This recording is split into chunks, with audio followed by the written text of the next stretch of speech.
you so much, Annie. And it truly is a pleasure.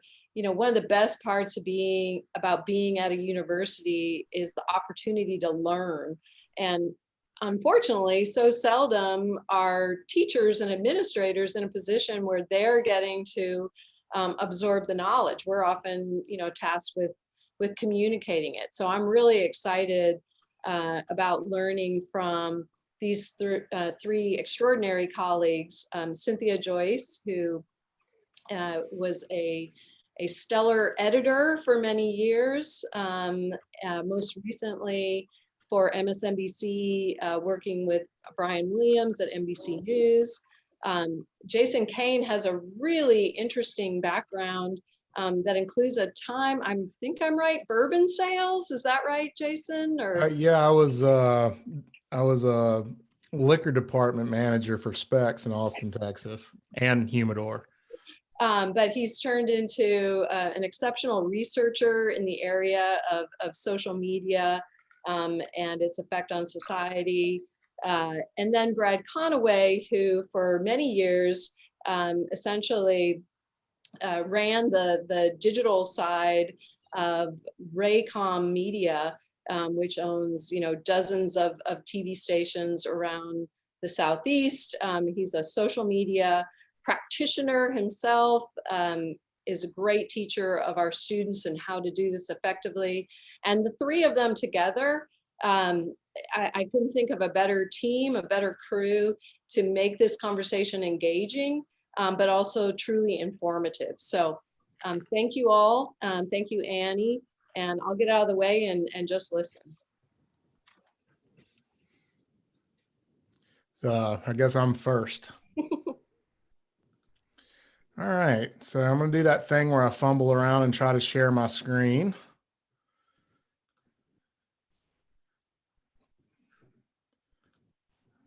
Is that working for everybody? Okay, this is an awkward format for me in some ways. I am a roamer by nature when I lecture, and I have noticed over the past year that when I can't walk around, I can't organize my thoughts. I wouldn't have guessed that my brain's connected to my feet in that way, but apparently it is. So I will try not to get too lost here. I'm going to kind of start things off by, I'm going to let Cynthia and Brad get more into issues as we have them today. Our current kind of where we are currently. I want to talk more about how we got here. So let's see. There we go. So next few minutes, next 15 to 20 minutes, some of the things I wanted to talk about, and I think it's important when we talk about social media, there's kind of this concept of future shock that comes out of the 70s when sci-fi writers were writing about how technology was going to just get so fast that we wouldn't be able to figure anything out. And I think a lot of times we kind of frame social media as this new, completely different thing that's completely altering society in ways we've never seen. And I kind of want to go back and talk about where we've been in mass media before and some things that are not all that new, because I think it's important to understand, if you want to talk about how the environment's changed, you need to also understand what problems we have today that are the same as they ever were. So I'm going to go all the way back to 16th century France for some anecdotes here. I'm going to try to lace this all together in a way that makes sense. We'll see if I can land the plane at the end.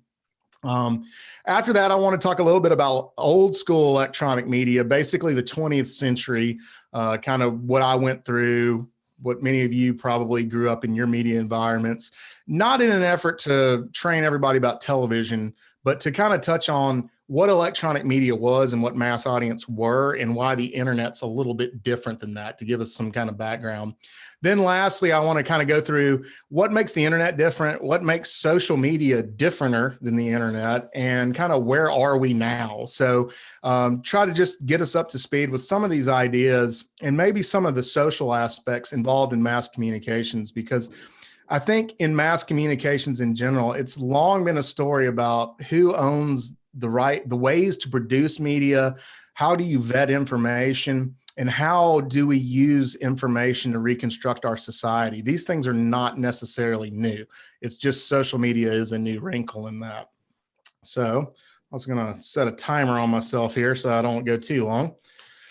So Act 1, going through control and misinformation a little bit, and where have we seen control and misinformation? Now, throughout history, you can probably pull various points of time where you can see this, but I picked this particular area because I thought I love this quote in so many ways. It is notorious that the pestilence of heresy spreads in all directions with the aid of the printing press. And that reminds me of hearing about Facebook today or so many other things. So it could be apocryphal. It's probably not, but I couldn't find a hard source. So I don't want to say absolutely certain. The oldest source I could find on this quote was from the 1800s. Supposedly, Francis I said this in an edict he issued in January of 1535. So this is how far back the fake news in a quote I can find. So he's got a problem. Francis is there's this nascent Protestant movement that's going on in Europe at this time. And Francis, up to this point, has been pretty cool about it. And as long as everybody's kind of staying out of the way and doing their own thing, he's not really suppressing the Protestant movement in France. Well, in late 1534, some Huguenots issue a series of pamphlets talking about how corrupt and terrible the Catholic Church is, how the Eucharist is unholy, all this other stuff. And Francis is like, all right, I can't tolerate this. So his solution is basically to abolish printing anything under penalty of death. And where Francis has found himself is at the beginning of the mass communications revolution. So about 80 years before this, Gutenberg invents movable type.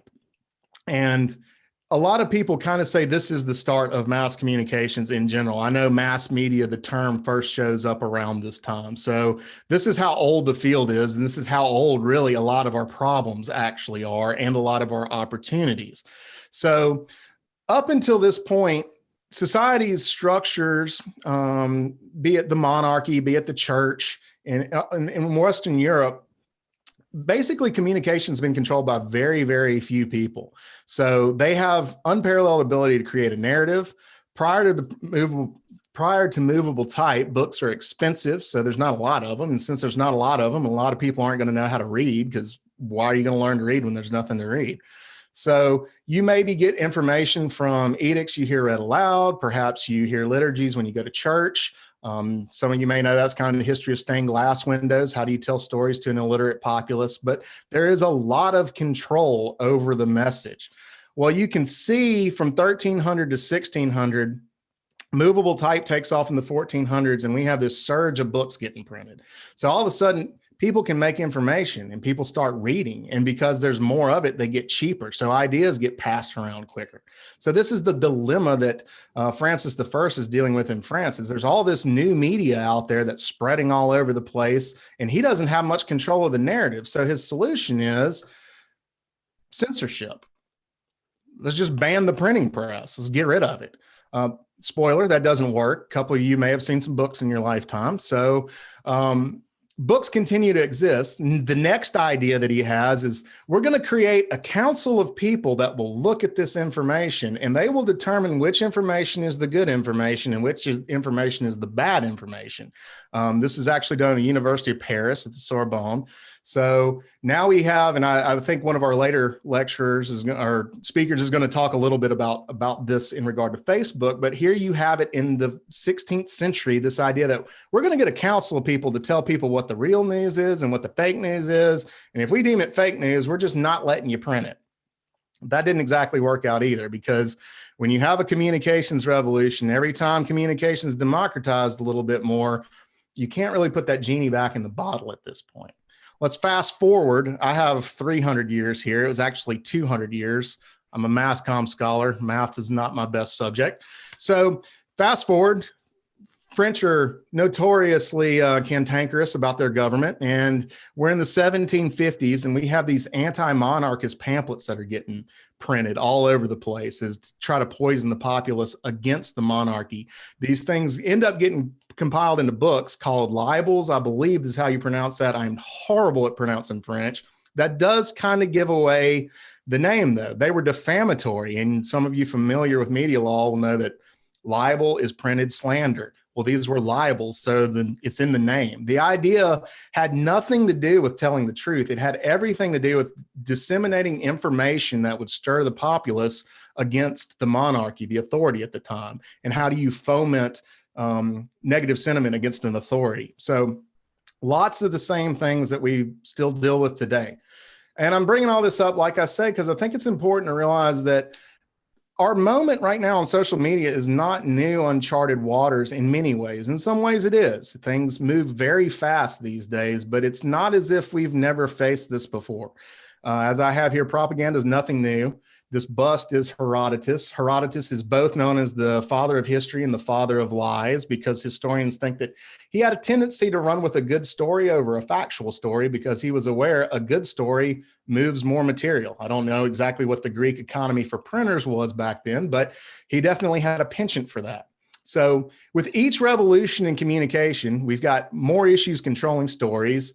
The narrative gets more complicated. Another example I love is right now you can log into Amazon and buy Caesar's Gaelic campaigns, which is just a massive piece of propaganda he wrote because he was under indictment from the Senate and was trying to get the people on his side. So he wrote this series of narratives about what a hero he was. Things have been going on. And also, I tracked down the actual quote for this: falsehood flies and the truth comes limping after. That gets credited to Twain.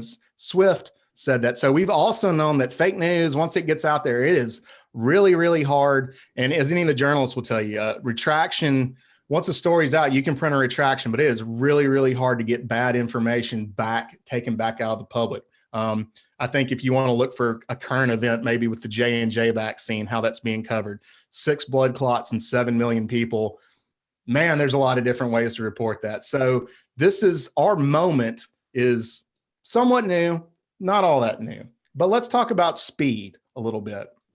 And the development of mass media and kind of electronic media, because I think electronic media is really where we see the ability to really accelerate these narratives out to a mass audience. So we'll revisit this timeline to do the right side of it a little bit more, but just to kind of show you the 20th century, commercial radio stations started in 1920. I always forget the first television broadcast was in 1928, although that was mechanical television. What we know, the television came in the 40s, but really the early 20th century is when we get this mass audience. So we still have very limited control on the means to produce information, but what we have added to the picture is we can get a message out to a large population very quickly, very kind of all over the place. And also the communication can be more in the background. If with a newspaper, which the press was definitely a thing, but with a newspaper, you have to engage with that. With the radio, you click it on in the background. It's something going on while you do other things. Television's kind of the same way. So at the same moment, early on, we're hitting these mass audiences. We're also kind of interleaving media into our daily lives in a new way, where it's more of what Marshall McLuhan might call a hot medium. I knew I was going to mention him sooner or later. So this is more of it's an evolution. It's not really a revolution, I don't think. It's just a continuing this mass communication landscape growing. So mass audience, but not mass content. Up until this point, things are still very controlled by the same handful of people. It's a weird argument, I think. This picture of Walter Cronkite, in case any of you don't know who that is we know enough journalism history to know not everything said on the nightly news in the 60s and 70s was 100% accurate. But because there were so few channels, everybody was still kind of on the same playbook because you only had so many options. And I think an interesting kind of thought experiment is it a better world where everyone gets to talk and maybe you get to the truth that way? Or is it a better world when maybe everyone agrees on a slightly inaccurate version of the truth, but society's all on the same page? I don't have an answer for that, but it's kind of a weird part of this. So mass audience, not mass content. We even know during this time that influencers are very important. So I love social media influencers and the idea that you can go all the way back to the late 40s, early 50s and find where mass communication scholars are talking about how we don't really just get our information from the media. We tend to have that information lensed through an opinion leader. Now, this may be somebody on television. This could be one of your friends. It could be all of the above.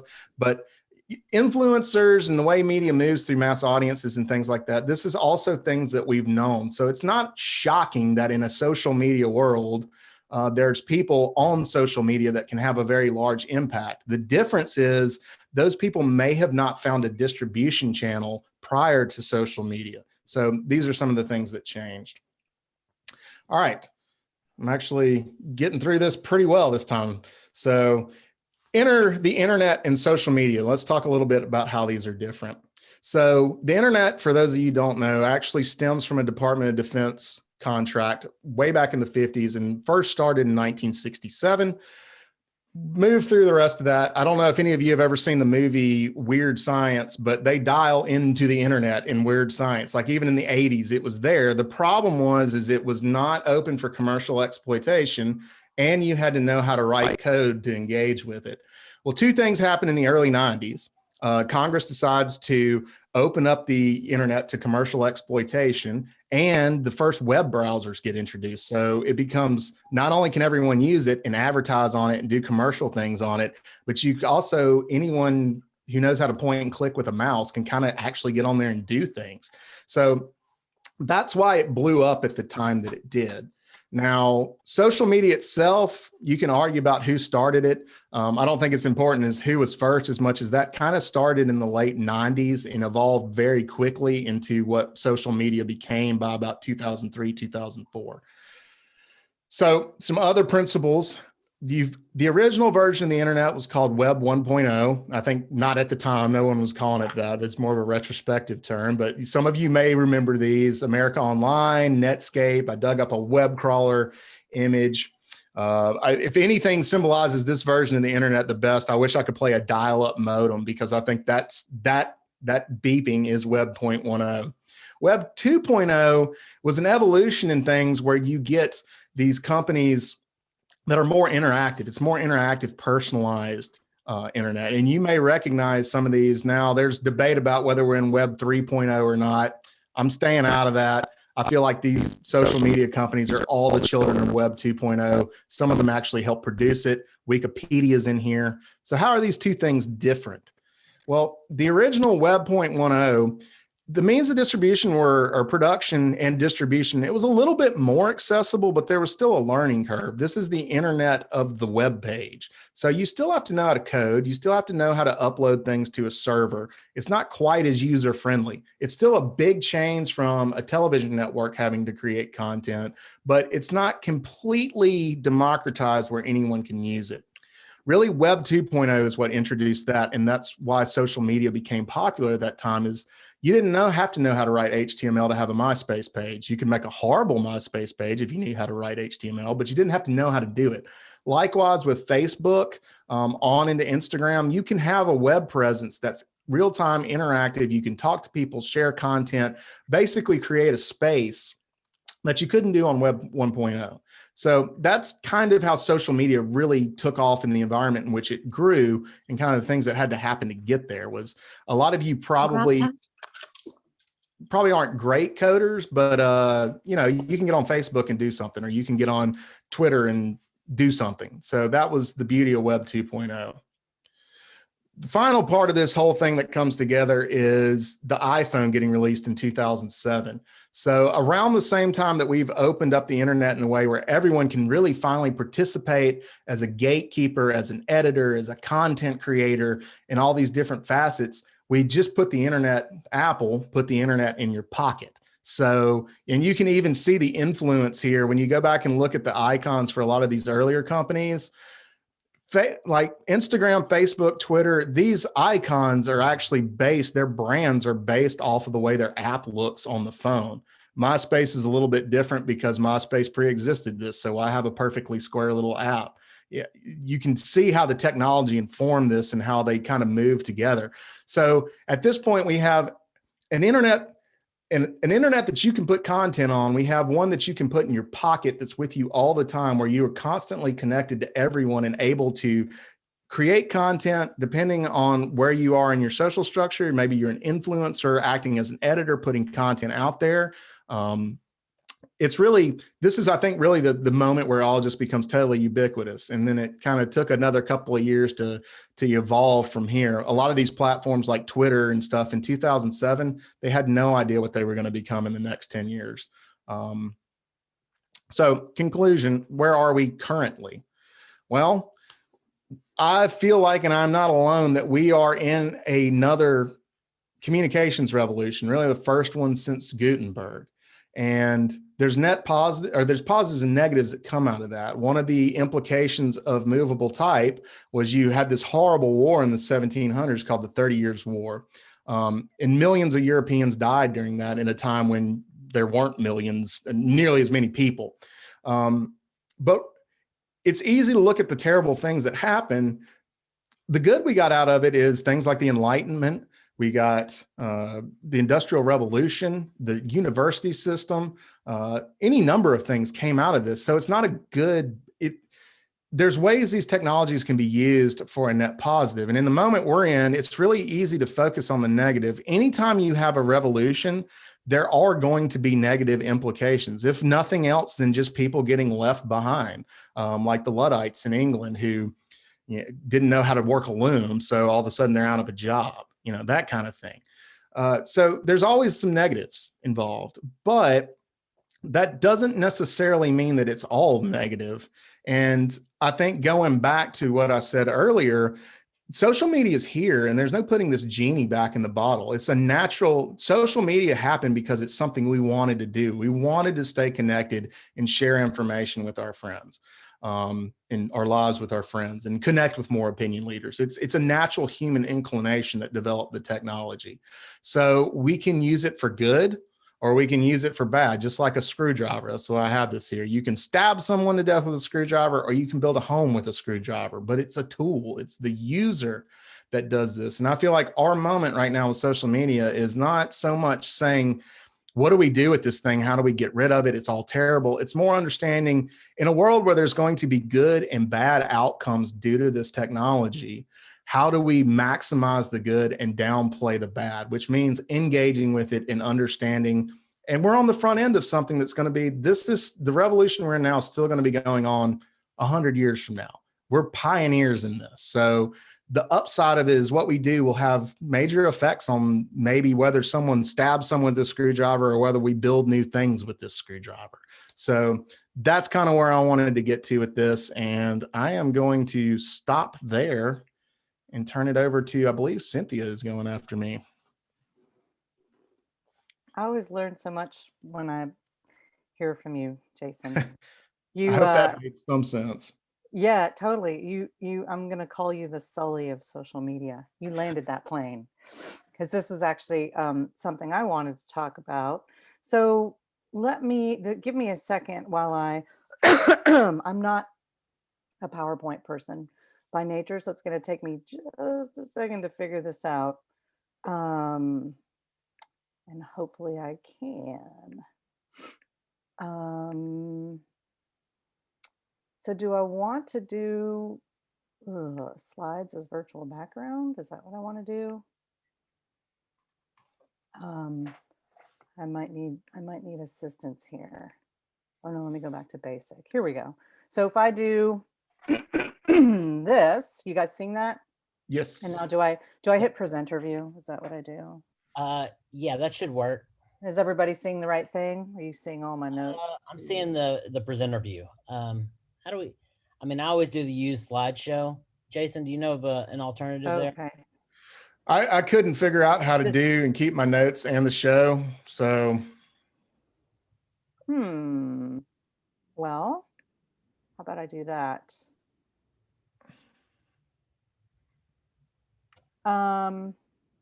Give me 1 second here. I know what I'll do. Sorry, everyone. I'm a new media person. Can you tell? All right.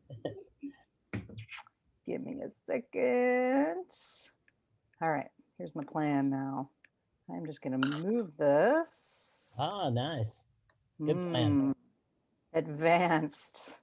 That was an advanced setting. I'll have you guys know. Okay, so hi, I'm Cynthia Joyce. If for those of you who have not actually met before, but I love seeing some of the former students here. It is so it's just so great to see these familiar names, and so thank you guys for being here, and we miss you. So I wanted to talk about this from the perspective of somebody who's spent the better part of 20 years in various newsrooms before I started teaching almost a decade ago now. But I was, I was there at a time where I really witnessed the ways that social media sort of became at first this incredibly powerful reporting tool, but also it was extremely disruptive to the traditional ways of reporting and also distributing the information. So it really was, I felt like I had this front row seat to some of these kind of critical turning points that took place. And in some cases that disruption was, to the point of near destruction. It's made some of the traditional news even more relevant. There were some that were sort of moving in that direction, but has really challenged the dominance of the traditional media. So like many people, I have a very conflicted relationship with social media. I've talked, I know, to at least some of you, I've used to joke, I walk out on the trails frequently, and I joke that if I just happened to stumble into a giant switch out in the woods that was the off switch for the internet and for social media, would I actually just turn it off? And I've often fantasized about just flipping that switch. But it has become such an integral part of my life at this point, and I regularly rely on it, even as I actively resent that reliance. So there are some generally agreed upon turning points in the way social media penetrated traditional newsrooms. This happened to be the way it happened. I was working at NBC News in New York when the US Airways flight 1549 landed in the Hudson River. And that was 2009. So that was Miracle on the Hudson. And I can still remember, the crew was being dispatched to report from West 23rd Street and the West Side Highway, but they were incredibly frustrated because they were just standing on the sidelines. They couldn't actually do much except for shoot these, these wide shots of what was happening. They couldn't tell what was happening. They didn't know what was going on inside the plane. And they were just kind of, while the rescue effort was underway, just very frustrated. Normally I think they probably would have dispatched a helicopter, but it was a no-fly zone while this was going on. So there was just one of these incredibly frustrating moments where there's this huge news event happening, and here's one of the top national networks, and it's feet away from where it's happening, and they're just going crazy because they can't actually access it. So meanwhile, in another room, there's a young assistant producer or production assistant at the time, I think Ryan Osborne, worked for Today Show, and he was just scrolling Twitter, scanning Twitter for for any kind of information.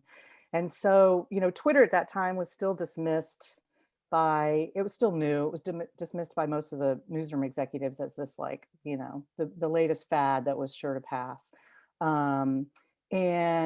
But Ryan spotted this tweet from Janice Crumbs, who was on a boat headed out to rescue people. And he just shared this picture. He had 170 followers. And he shared this picture. Sorry. How do I get to this next one? Are you guys seeing that now? Yeah. Which became an iconic image of this whole thing. This was the image that ended up leading all the news reports. It was on the cover of most newspapers the next day. Just this incredible sight of these people standing on the wings. And so within 30 minutes, I think, Janice Crumbs was being interviewed live on MSNBC.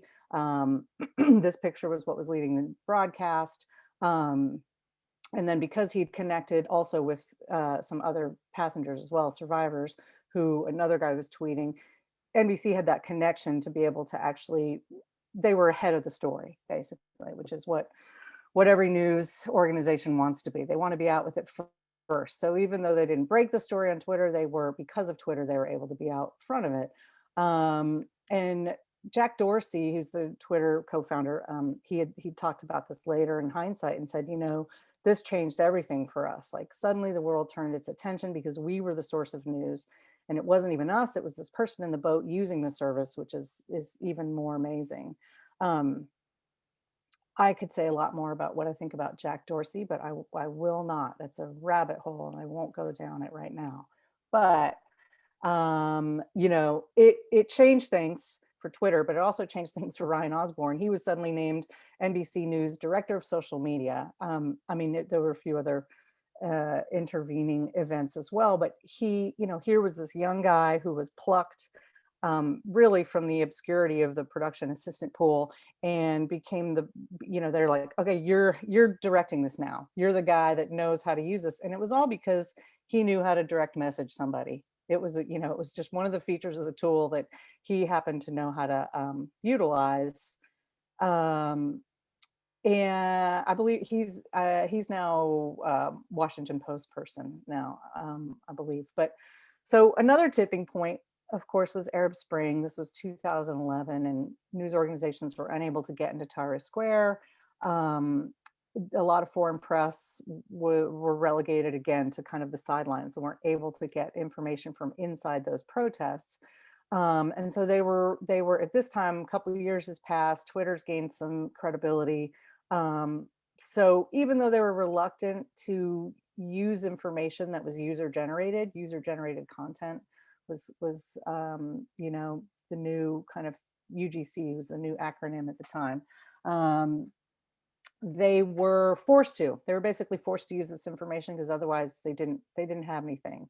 And you know, that moment, the Arab Spring, these kinds of uh, the suddenly like kind of this lowering of this bar too of using user generated content was a big was really another tipping point. And unfortunately, you know, that whole era sort of got, a lot of people ran with that and said, oh, it was a social media revolution and it was the Twitter revolution. And of course, that was not quite accurate, right? Because there were plenty of revolutions that had preceded that one. And Jason, you touched on that, but it was a tipping point for the television networks, and who, you know, they just prior to then they'd been really reluctant to embrace it. But now, of course, most of our news stories break first and they break biggest on social media. And they movements like Me Too and Black Lives Matter, they've gained their greatest velocity via these platforms. And the difference now is that those platforms are competing with far fewer traditional outlets for the eyeballs. A lot of the newsrooms have been decimated, you know, between 2008 and currently. And that is in some part due to, not entirely, but due to the disruption caused by these very platforms. So these figures are from Pew, I think. So back in the newsroom, you know, and these are newspaper circulation numbers, but in the whole news ecosystem, newspapers are very much the starting point of kind of the news agenda for the day, right? So television news producers definitely rely on and use that as the, you know, the news reported in depth in newspapers. That is often a starting point for putting together a broadcast. And that's not a criticism of how news works. That's just how it works. If you want to put together a solid news broadcast, frequently, you know, there's a not codependence, but just a gosh, what's the word? Symbiosis is the word I'm looking for, that has existed between. But you know, by 2018, the ad spend in newspapers is going down, a 62% decline. And then employment, this is the really key part, is that an almost 50% drop in just numbers of reporters. So you've got, at the same time that this stuff is ascending, you've got just fewer and fewer kind of trained professional reporters actually in newsrooms around the country. So this had all become kind of an accepted, just these trend lines, but I'm kind of fast forwarding a little bit to the past couple years where, you know, people had been increasingly disenchanted with what seemed like sometimes it was a dystopia that was created by big tech. And part of that was a backlash to a lot of big tech is about, you know, Google's original thing was, you know, we do no evil, or they were all attached to these very kind of utopian ideals. And so in some ways, when they didn't live up to those ideals, there was even, they had further to fall, I think. So there was very much this, people were expressing their discontent. Facebook was evil. Mark Zuckerberg was evil. Google was monopolistic. Amazon was killing small businesses. This was sort of the way people were. These were the conversations being had. And then by the end of the last decade, 2018, 2019, then that so-called techlash was actually really gaining traction. There were stories about how the big tech companies were having a hard time hiring top talent out of the nation's top colleges and universities, and how there was a real cultural shift taking place. So of course, then I can't tell how long I've been going here. I do want to share this one piece, because Instagram, of course, even the fun platform, Instagram had always kind of existed apart from, even when it was bought by Facebook, Instagram sort of had lived kind of, it was the fun platform, and it was sort of avoided a lot of the some of the disdain, but it was primarily responsible for the rise of influencer culture. And even that, people were deciding that made us miserable. I love this quote from, um, there's a writer named Rebecca Jennings who wrote in Vox. And I just feel like she articulated an aha moment that was happening about social media's destructive potential. And she described this kind of collective identity crisis of living your life online. Um, and I'm going to skip through, but here's the thing about Instagram: even when you know it isn't real, that you shouldn't compare yourself to anybody else, it'll just make you feel bad about your life, which is probably a perfectly fine one. It still has real material consequences. And being good at Instagram is a ticket to more likes, more followers, more dopamine, ultimately more fame and money. And it's a platform to launch a creative project and sell it, and to be able to live the life you're supposed to want. So as the saying goes, do what you love, you'll never have to work a day in your life. But she says, but that's a lie, of course, that the reality of getting paid to be yourself means that you are always working. And then your work self, your Instagram self, festers into the other self, the actual self, until the version that many thousands of people are paying attention to becomes more important than the living, breathing body who built it. And I think that that's a really great kind of summary of that paradox. But then, of course, 2020 and COVID hits, and we have what I think of as like a hairpin plot twist for big tech. All of that sort of techlash, all of that, that had been sort of building, was just, didn't matter, basically. We needed to be connected more than ever. This platform that seemed like to my students that it belonged to their grandparents became one of the few places where they could actually still communicate with their grandparents. Medical experts were sharing critical information on Twitter. We had, of course, if you were lucky enough to have a job that you could do remotely, you were going to Zoom, right? So for the first time in a long while, people were really trusting social spaces, virtual spaces, and trusting them to be safer than the spaces in real life. So that was that happened overnight almost. And that was not where things were headed. So, by the time The Social Dilemma, the documentary, there was a popular documentary, came out in 2020, and it was kind of a mea culpa of some of the architects of really what are experiments in behavioral engineering, which is a lot of what some of the social platforms are.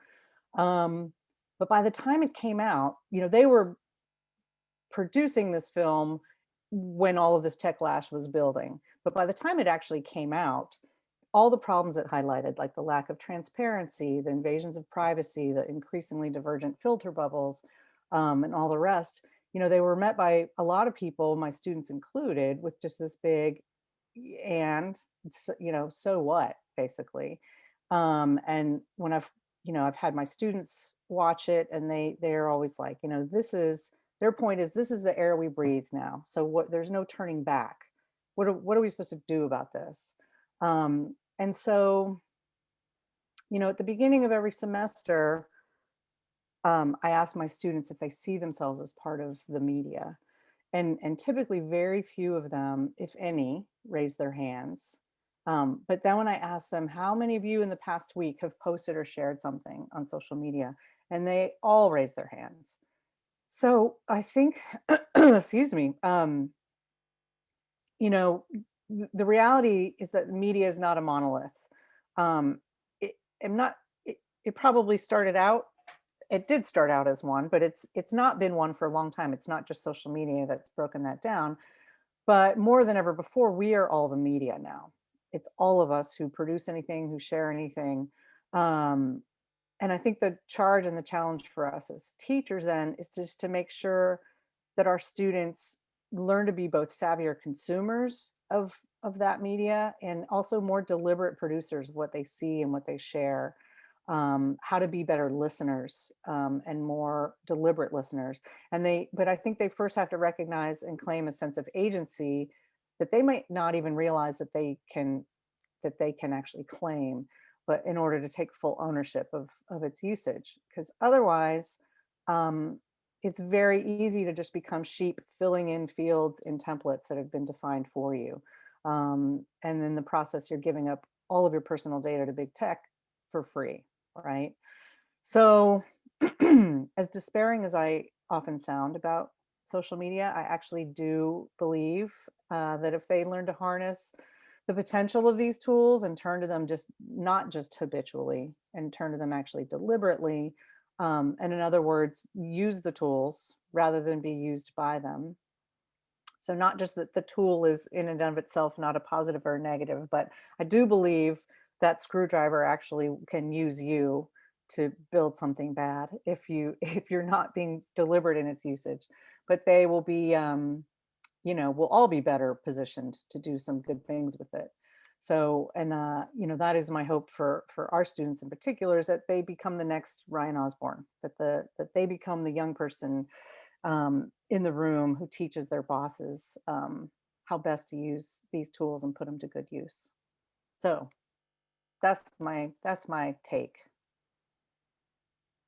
Brad, I think you have some That was stuff to great. say. Thank you, Cynthia. That was awesome. How do I'm Um, going to stop my share. There we go. okay, and then I need to start my share. All right, guys. Hello, I'm Brad Conaway. So I'm going to talk about. I'm kind of been tasked with talking about the contemporary kind of a value. What is the value of social media right now? Where is it making some advances, some changes that we would like to see, and kind of yeah. Let's just start there. So this happened earlier this week on Twitter. Okay, Neil deGrasse Tyson. So if you know that name, he's one of the premier scientists in America. Like he's one of the only scientists that probably most Americans would recognize, at least his name or at least his face. He and Anthony Fauci probably are the two scientists that people would name. Like, he's someone that people look up to. And he tweeted this earlier this week. The good thing about science is that it's true, whether or not you believe in it. I think we may have seen the T-shirt that says that, or heard that kind of being said before. So on Twitter, no one's gonna just let anything slide. For some reason, Steakum, which is a brand of frozen Philly cheesesteak sandwiches, log off, bro, to Neil deGrasse Tyson. Why? I mean, that's so rude. Why would Steakum just attack one of the premier scientists in America? Well, they went on. They tweeted again. Steakum says, nope, science itself isn't true. It's a constantly refining process used to uncover truth based in material reality. And the process is still full of mistakes, their spelling.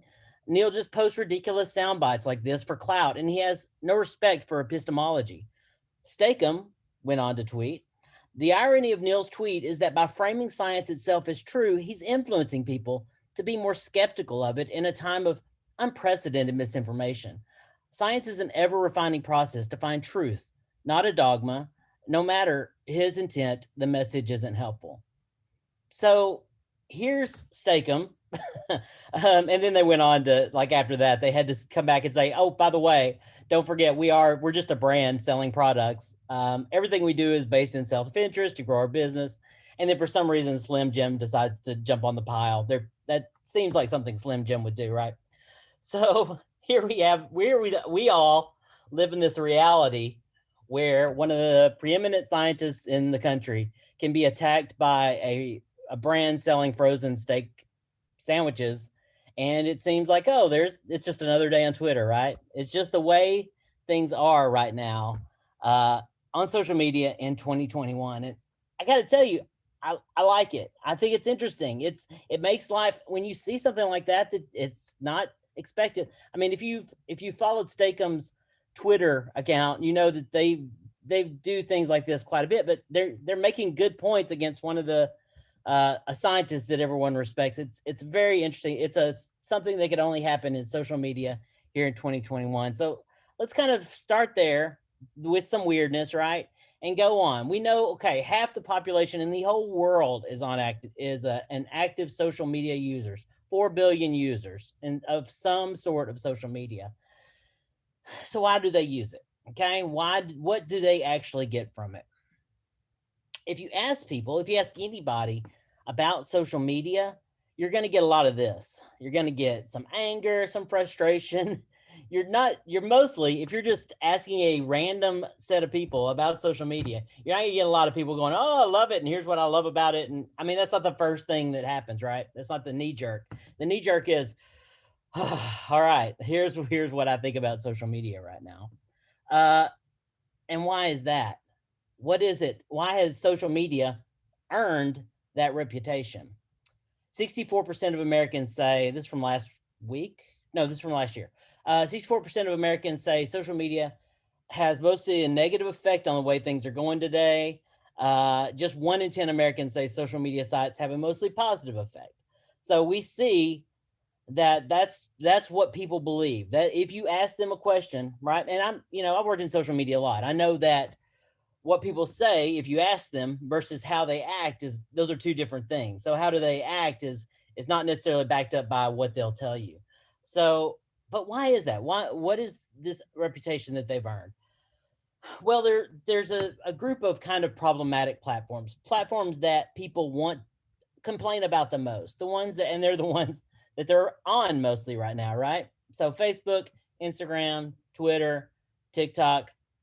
People have very legitimate concerns about every one of these platforms. They have critiques that make sense about each one of these, and even YouTube, which we kind of forget can be considered a social media platform. It's depending on how you define it, it's got a comment section. You can share video, but you can also throw YouTube in there as if you've ever looked at YouTube's algorithm of how it decides what to show you the next video you should watch it gets really crazy really quickly.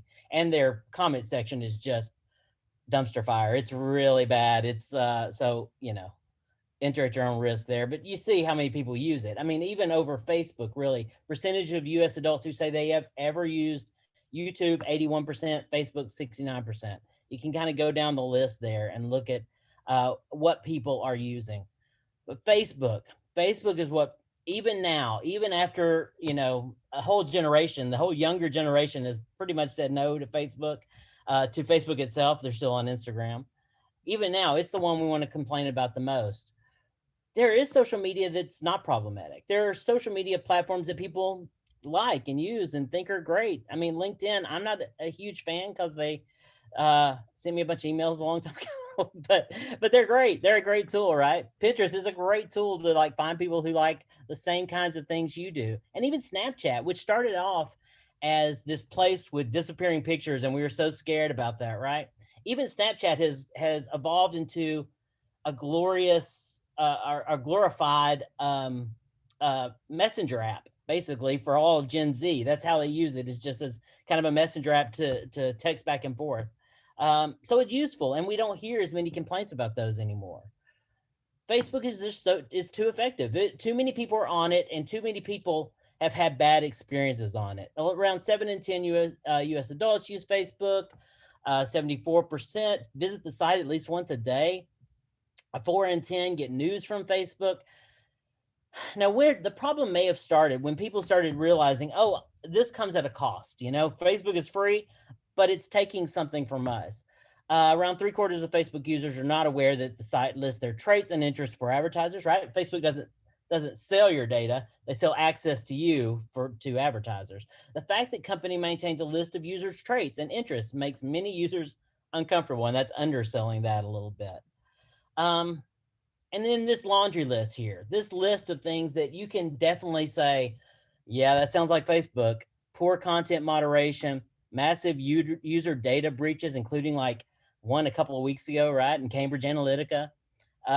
Platform used to influence elections and popular opinion. That's it's been taken advantage of there. It's easy to spread misinformation and disinformation, fake stuff. User data mining overreaches for ad revenue. Algorithm promotes fear, anger, filter bubbles. And it seems, if all of this is true, that it is profiting from this division and digital addiction. I think we probably all know that what we see online, our digital life is all controlled by algorithms, right? So if that algorithm is meaning for you to stay on social media longer, some of the things that make you stay on social media longer, we know are those emotions, right? The emotions that kind of, the anger or the fear that kind of sells.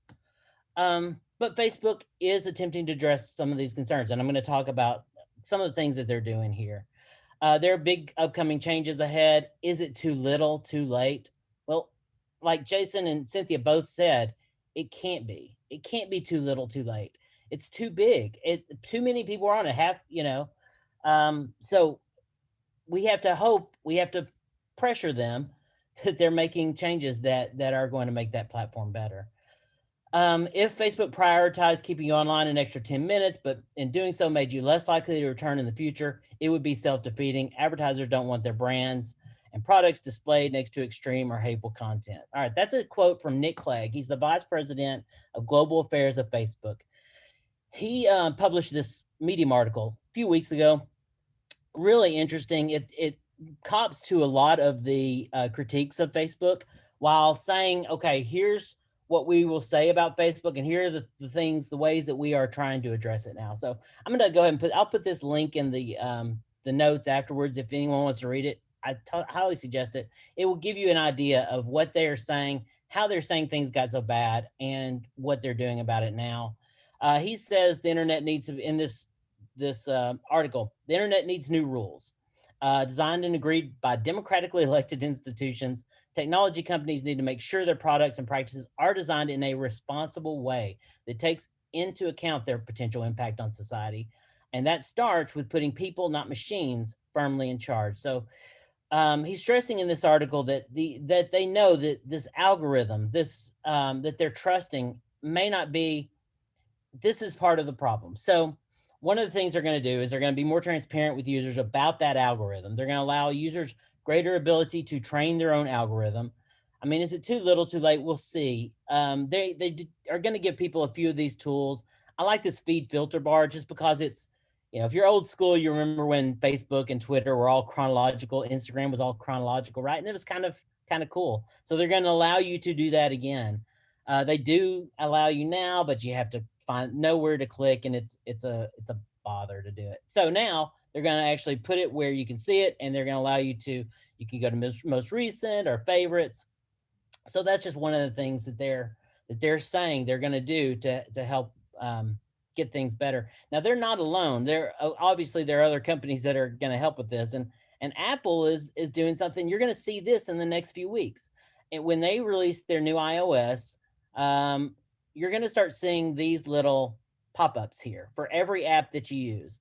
And they're going to ask you, Apple is going to force these apps to ask you whether or not you want that app to be allowed to track your activity. And Facebook has been fighting this tooth and nail, but it's going to happen. They want access to the App Store, so they have to participate. So it's going to be interesting as this starts happening, how many people do opt in and opt out of Facebook getting their data. It's going to be very much more transparent what they're trying to do, right? Facebook is also they're appointing an oversight board. You guys may have heard something about this. It's kind of a Supreme Court of Facebook. They're meeting right now. They're weighing in on really tough content moderation questions. Jason referred to this a little bit ago. It is the best of all. It could be the best of all bad solutions. There's not a great solution on how to make these content moderation decisions. I mean, but this is certainly better than allowing Zuckerberg just to do whatever he wants, right? So they're going to decide. They're actually deciding right now whether or not it was a proper decision to take Donald Trump off of the site for good. So we're going to see kind of what they decide with that. I'm going to look at. Should I look at chat real quick, guys? Is there anything in there? Oh, okay. All right. So let me close that up. All right. So the other thing that we want to talk that the other big kind of knock on Facebook is this polarization thing. And this is where I don't think Clegg kind of reaches. He doesn't cop to enough of the responsibility here. He has a lot of studies and a lot of research and a lot of numbers that he says shows that Facebook is not is not a prime driver of polarization. It just doesn't pass the smell test for me, but I haven't looked at his studies yet. I'm going to look at the studies. But here's some of it. He says, most of what you see on Facebook, as little as 6% is political, that polarization was on the rise before Facebook, that hate speech is viewed 7 or 8 times for every 10,000 views. But what he doesn't say is hate speech also travels a lot better than any other kind of post, right? It's shared more. And that Facebook uses, along with their own content moderators, 80 independent fact-checking organizations, and that information is taken into consideration. So all of that, they know that there's a problem. They're attempting to do something. They're kind of, that's where I wish he would have been a little more forthright. But I do agree with this last sentence. He does say you're likely to encounter a more diverse set of opinions and ideas using social media than if you only engage with other types of media. I ran Facebook pages for TV news stations for a while. And one of the things that I always told our guys is, this is the only place that this diverse mix of people are going to meet together. The people who follow this local news, TV, web, or Facebook page and comment on our stuff, they would, a lot of times they would never see anyone else's opinion about what they're talking about, or at least the diversity of opinion is, a lot of times the conversation would devolve in not a productive way. But if we can harness that in some way, there's something there, right? Will Facebook make a difference? Last year, they did include, they created information hubs for COVID and for US elections, included links, kind of notifications about those links. A lot of people, I heard people talking about are mad that they were seeing so many notifications. They're like, yeah, I'm registered to vote. I get it. Thank you, Facebook or Instagram. But it was ever present there for a few days. Facebook says that more than 600 million people click through the credible sources of information, and that they helped register over 4.5 million Americans to vote. Those are votes. If those numbers are correct, those are, and it's a nice start. We can say that. Final quote from the article leads us to Instagram. The heart of many of the concerns is an assumption that in the relationship between human beings and complex automated systems, we are not the ones in control. Human agency has been eroded. And this is kind of the critique of the social dilemma, or surveillance capitalism. It's that critique that the algorithm is so strong that we can't resist it. The human beings cannot do anything because this is engineered to hack our brains, basically, and we don't have any agency there. There is some truth in that, but I don't think it's the whole truth, and I don't think that we should defer any responsibility just because there is some truth there. And that leads us to Instagram. What are the most common criticism of Instagram? Cynthia brought them up. I mean, they're exactly right. Images and influencers. They're selling this world extremely beautiful, extremely rich people that we get to view. You know, we get to see what they're doing all the time. It results in some bullying and harassment, but more like people bullying themselves, more like mental problems from unrealistic expectations, FOMO, feelings of inadequacy, low self-esteem. All of this is like, this is what the critiques of Instagram, and they're completely valid, right? But in the perfect world, what Instagram should be is where you follow people that you like, where you see things that you like, where you see things that make you happy. That should be the world that Instagram is. And saying that, I can go on about Instagram for a long time. I just want to say this real quick. So, a couple of things I would say, bottom line here: children should not be on Instagram, and I will include a lot of teenagers in that. It just is bad for them. Okay. Um, People should be of a certain like maturity level before they can get on there and decide who they're going to follow. But when you're an adult, you get to decide who you're going to follow and unfollow, and you have the responsibility. If someone does not, what's the thing, spark joy, right? If someone does not spark joy, unfollow them. That you don't have to see them, right? Make your Instagram feed actually work for you. So lastly up, I do want to talk about the future of social media, what's coming next, some reasons to be kind of excited. I'm going to talk about TikTok just a bit. I'm not going to get into like, owned by China, and they have the same kind of data mining problems that every other social media company has. I want to talk about it more from a user standpoint and a creativity standpoint, because what's happening on TikTok right now, I think, is incredible. The amount of creativity, the amount of like entertainment that you can get from this social media app. If this is the way that social media is going, I think we're in kind of good shape. And let me just give you some examples. I know, like, when you first heard about it, maybe you heard it was an app for dancing and for lip syncing. And they're still dancing there, but it's more like this. Or they're still dancing there, and there's things like this.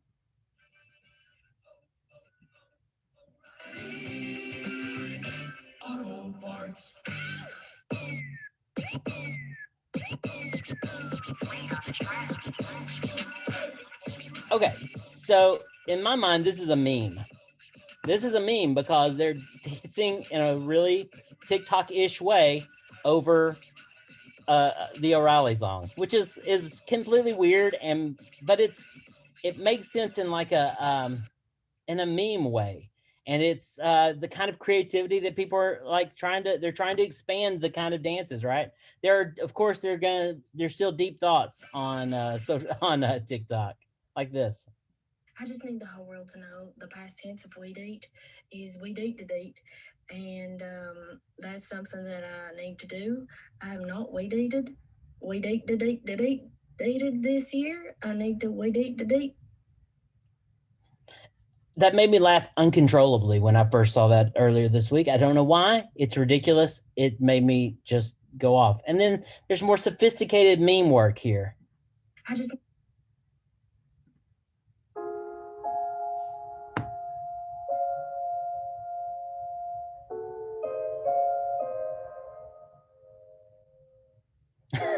I mean, it's a bop. It's it's great, right? And finally, it's the internet, right? So it can't be an internet without cat videos. So there are plenty of fun cat videos, but with the tools that TikTok has, you're getting a duet maybe between a guy and a cat video. He provides the accompaniment here.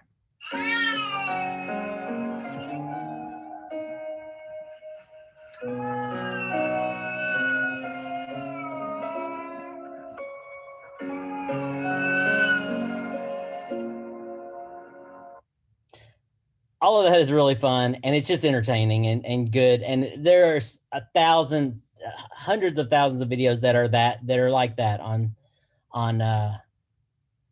TikTok. But then things like, sometimes you'll get something and it'll be kind of meaningful. It'll actually cause something in the real world to happen. Let's check this out. I got something to show y'all. So for the NCAA March Madness, the biggest tournament in college basketball for women, this is our weight room. Let me show y'all the men's weight room.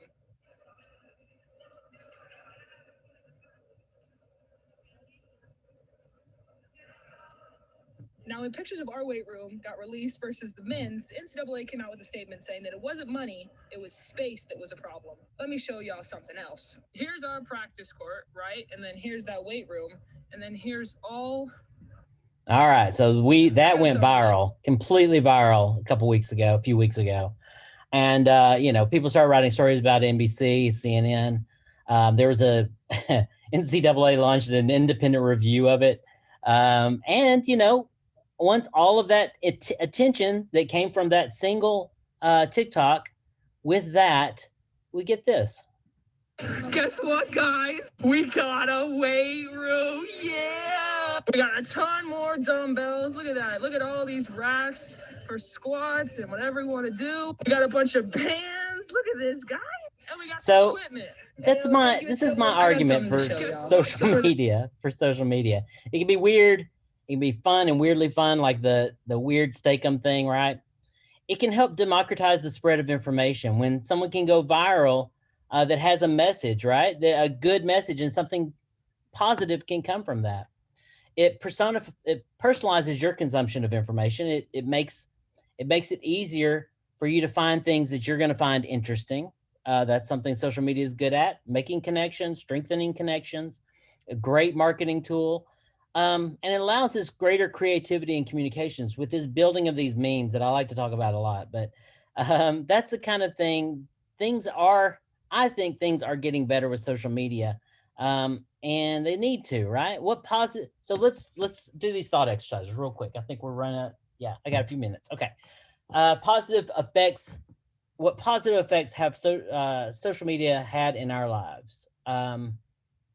So just thinking about this from a kind of in an anecdotal way, you think about, I think Cynthia said earlier, these grandparents who are getting to see their grandkids on grandkids' pictures on social media, on Facebook, right? You see that. You see families that are getting to stay in contact through social media and Facebook. Probably know couples who have met on social media, and maybe who have had kids, or whole families created on social media. Your birthday is always really special on Facebook. It makes you feel great when you see dozens and dozens of people from your past saying hello and happy birthday. So there are positives that we can take away, even though we know this is in no way discounting the seriousness of the problems with social media. But at the same time, the nuance is, think of the things that are positive as well and keep those in mind. What would a world look like where social media is only a tool for good in society? I ask my students this every semester. And a lot of the times they really have trouble with this. They really have trouble figuring out, they're like, I don't even think that's possible. Well, it has to be possible. There needs to be a way that we can use this incredibly powerful communication tool in a way that is productive and that is not toxic, right? There can be a way that we do that. And so what is that? How do we do that? Finally, I'll leave you guys with, and what is your role in that? So what is your role in that? That needs to be you showing people how to do that. That you with your social media, showing people how to responsibly use social media. It's a grassroots thing that I talk to my students about all the time. You be the change that you want to see. That's for real. That's you. You need to do that on social media, and if you can do that, that is starting something. That's starting a movement that hopefully will change some minds in the future. So finally, my last thing is social media. You get so much from it, and I just wanted to leave you guys with something that was, you just find things that can make your day better, make your change your mood. And I saw this video a few months ago, and I couldn't stop thinking about it. And I just, every time I kind of like, if I'm in kind of a blah mood, sometimes I'll think about this video or play this video. It's super sweet. But just enjoy it, and then that will be it for me. Here we go. He could do it.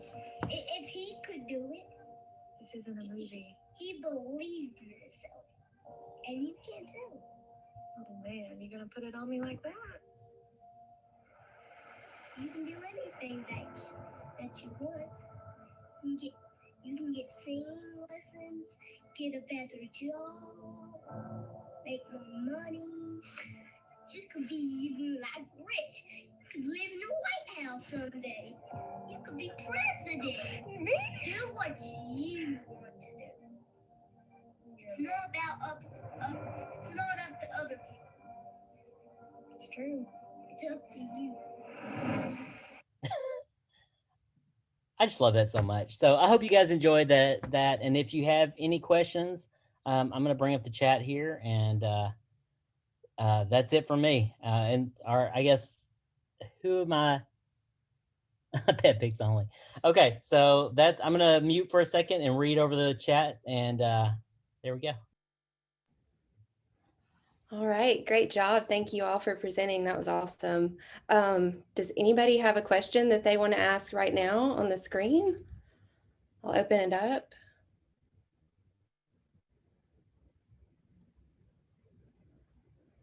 I'm kind of curious to hear from some of the younger folks on the line, and that's anybody besides me, basically. But whether you feel like you, because I struggle with this a lot, and I have this conversation as a teacher, like, what do I have to teach somebody?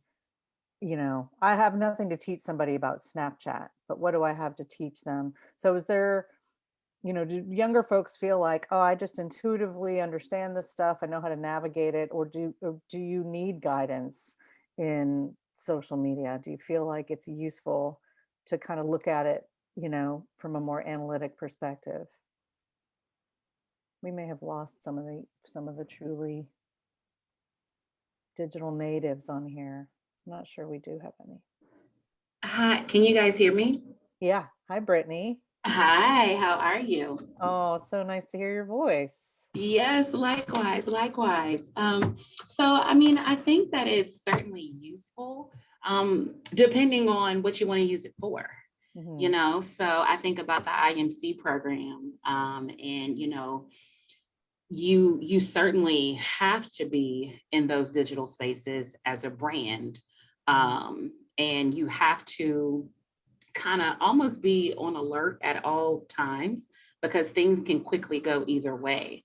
And so I think there's certainly a craft in, you know, extinguishing any fires or becoming a part of a larger conversation in such a way that it's genuine.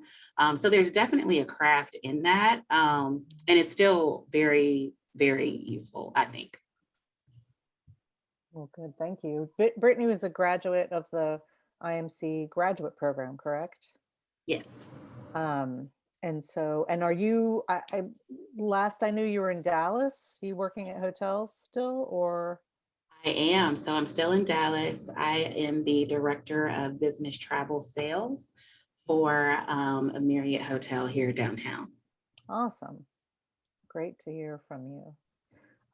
There's other questions in the chat. I don't know if Jason or Brad, you guys want to take one of those. That's a really good question. So Beth Downey says, I think a lot comes down to critical thinking and evaluation. How do you do that over social media? How do you teach that? How do you reach the Edna posting in misinformation?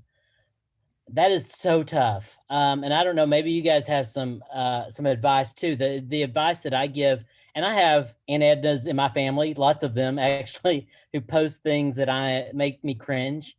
I have former teachers from elementary school that post the worst fake news you've ever seen. And you know, there's ways to gently put a Snopes link in their comments and say, you know, I love you, or this is with love, but I just want to tell you that this may not, I don't know if this is right. I just found this article about it. I don't know if that helps them. It may help other people who read their posts. But it is tricky. It's really hard to reach some people who, you know, especially the people who are mostly on Facebook right now. We're talking about like 30 plus, right? That are on Facebook or that actually still use it quite a bit. They're pretty set. We're all pretty set in our ways. So it's a tough thing to do. Jason, you have anything with that? Yeah, well, if you look at research on this, most of the people, The more emotionally connected you are to an issue, actually, the more likely facts are to make you edify in your own position. So if you are emotionally connected in believing that the sky is green, it doesn't matter what I show you to prove you otherwise. You're actually going to double down on that.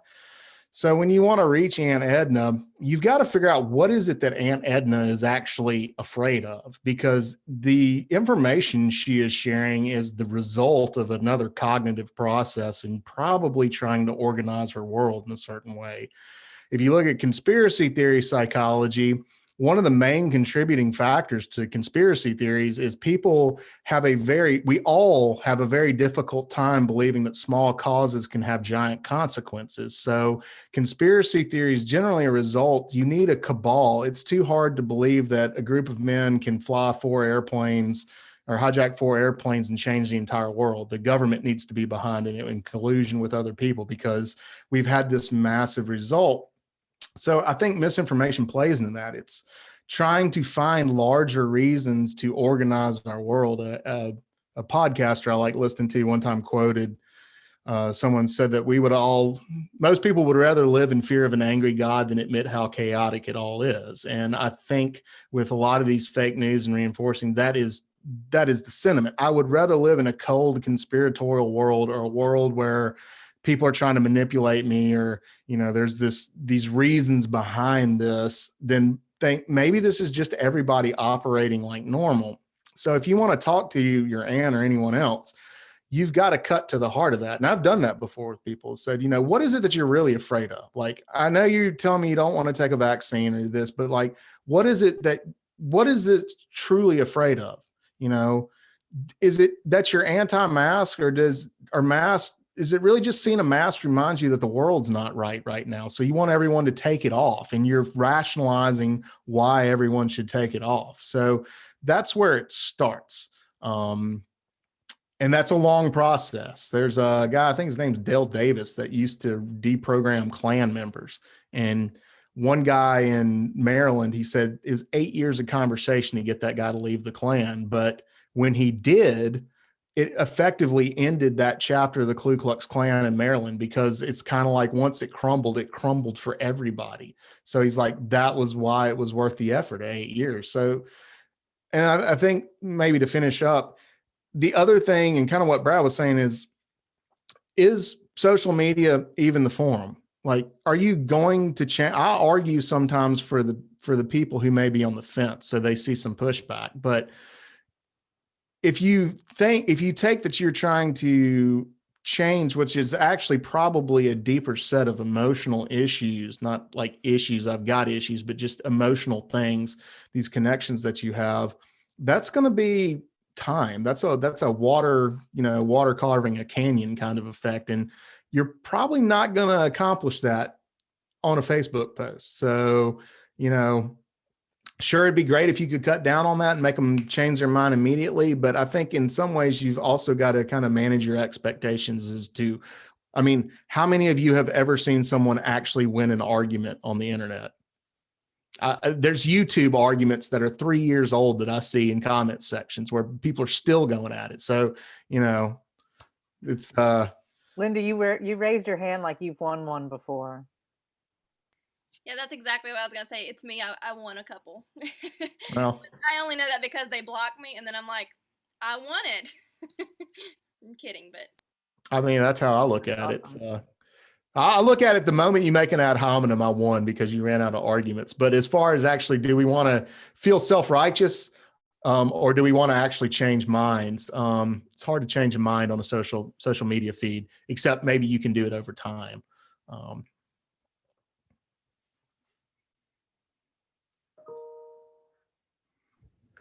I was just looking in the chat, and Elisa is talking about, taking personal responsibility and teaching that to people to use social media responsibly.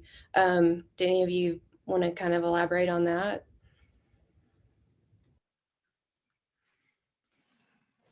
Which question? I'm sorry. What was the question again? I missed which one you read. Lisa just wrote in the chat how she, talks about everybody's own personal responsibility in using social media, and just how that's really important. The thing that worries me, I'll just address, this is just my thoughts about this, is that it's one thing to, encourage social responsibility, but there's a self-regulating kind of thing here that we all have to embrace. And it's not, the tools are specifically built in some cases to circumvent that, to work faster, to work on your instincts quicker than your kind of, your higher mind. And so I think I'm remembering now too, I think this has gotten better, and this isn't specifically about social media, but just technology generally. There was an epidemic for a while there with texting and driving.